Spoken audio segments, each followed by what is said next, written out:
So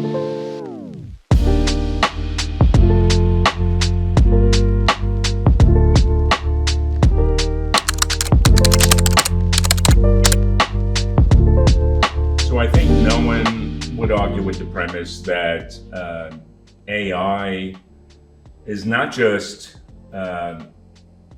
given hype that it deserves, but that the hype needs to be backed up with concrete, tangible plans, actions, an understanding of how to make best use of AI because the use cases are limitless.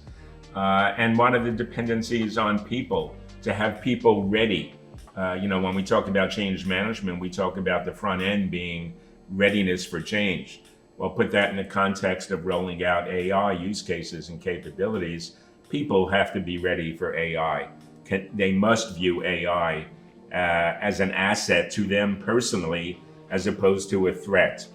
Anyone, and there's been a lot of media coverage on this, basically determining if you're not AI ready and committed to AI in your job, you're no longer fit.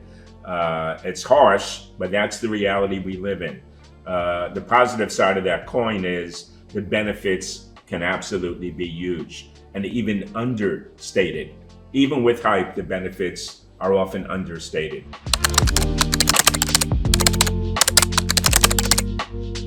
So let me take you back to 4 or 5 years ago when AI buzz was starting, and I took it upon myself. I gave myself a task, and the task was, based on my HR background, come up with lots of use cases. Turned out to be hundreds of use cases for AI, and the use cases fell neatly into 5 categories. 95% of the use cases fell into, it was my good luck because that set itself up for a framework that was practical and usable and that I could communicate around it in my daily activities with clients and the public. So the 5 categories were personalize, predict, prescribe, best action, understand, why is that happening, and curate information. So a couple of examples in each of those. When I think, and I'll give you the most impactful use cases, a couple in each of those 5.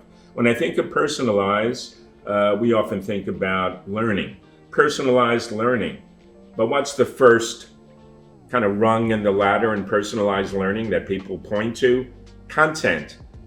Content should not be the last rung in the ladder, it's the first, right? Because really the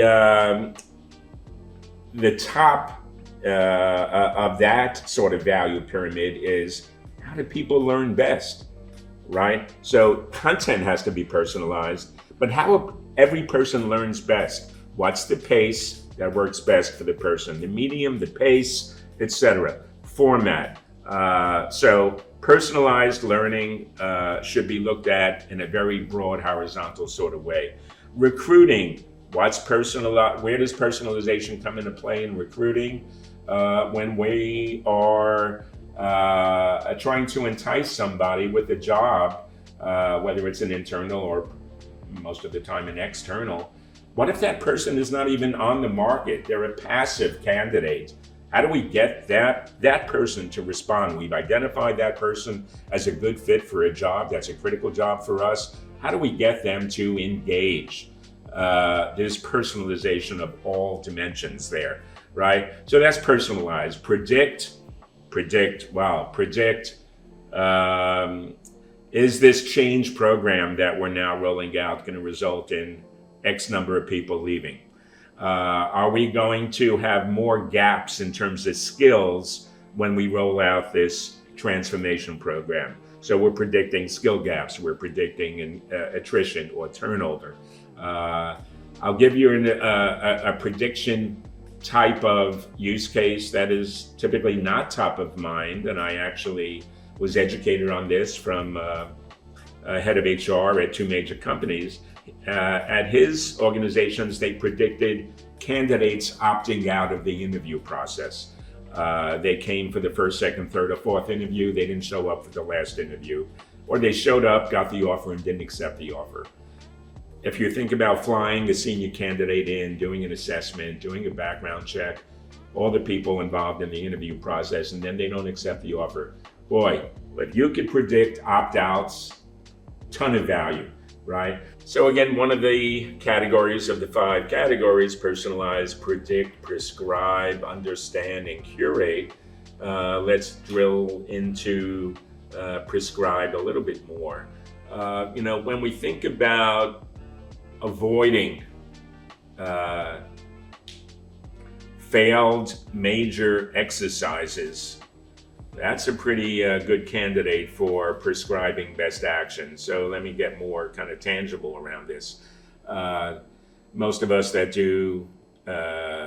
pour over the research out there around transformations, going into new markets, change programs, we see a lot of these are underperforming or failing, and there's a variety of reasons why. Prescribing, in the case of, let's say, an acquisition, you're acquiring a company, you're integrating them into the culture, you've determined that the cultures are a pretty good fit, but in some cases there's going to be overlap. There's going to be overlap in some of the areas that have to be resourced. You don't need X number of people. So how can those people who you've determined to be worthy of keeping, but there's still kind of an overlap in terms of staffing an area, how can those people be retained and engaged and productive, perhaps not in the area that they were matched up with in the M&A process?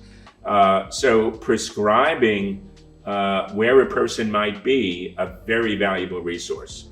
And by the way, resourcing in general, we have 5 different options for resourcing. If there's a skills shortage or we're just resourcing a new area, you always have 5 options.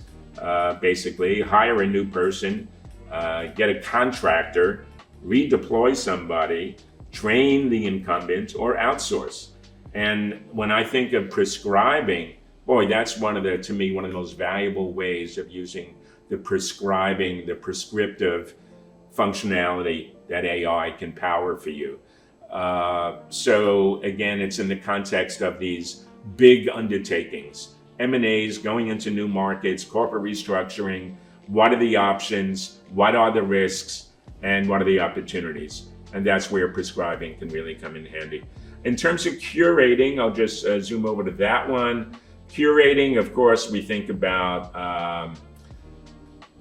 information that's available out there, and of course it's endless. But let's think about information internal to the organization. That's organic. That's our own information. If again we can make it visible and make it transparent and accessible. So let's say we have an attrition problem in one business area or an engagement problem. Again, think of my alternative ERP acronym: engagement, retention, productivity. They go together. They are married, those 3 outcomes, employee outcomes, right? So we have an attrition problem. We want to curate whatever information we can get our hands on internally. Survey information. We could look at which business areas did we invest more in terms of learning and development? Which business areas did we have a good handle on what career aspirations were, and we allowed those people to pursue their career aspirations, but in contrast, other areas we didn't do that. So all that information is out there on a good system of record, and you want to be able to curate that information to solve that problem. Solving a problem always leads to a business opportunity.